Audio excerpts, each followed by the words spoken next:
it's again time to pay up on those defaulted student loans. Yeah, today after a 5-year pause, the U.S. Department of Education began collecting payments all across the country.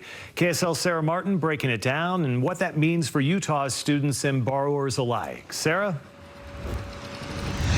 You may not have made a student loan payment since the beginning of the pandemic. Political turnover, a federal pause held those loans at bay for millions of Americans. But starting today, you could see your Social Security check or your tax refund garnished if you don't make an effort to pay. The Department of Education says more than 42 million people owe student debt. About 5 million of those people are in default, meaning they haven't made a payment in more than a year.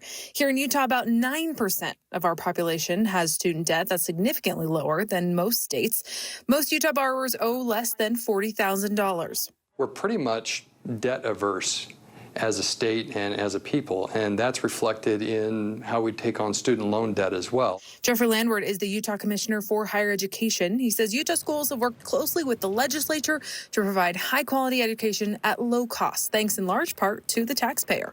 Utah is among the very lowest when it comes to tuition and fees. In fact, we're about number 5 in the nation.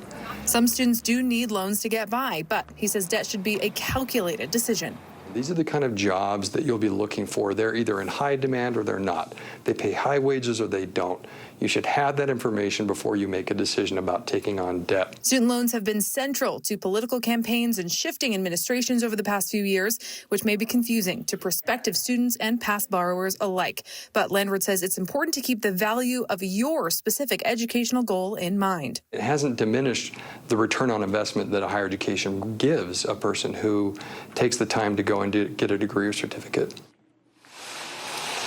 If you have student loan debt, the Department of Education says you can expect ample warning via phone, via email, before your tax return or your Social Security takes a hit. You can find more information, how to make a payment plan, at studentaid.gov. Reporting live, I'm Sarah Martin, KSL 5 News. Yes, affecting quite a few people. All right, Sarah, thank you.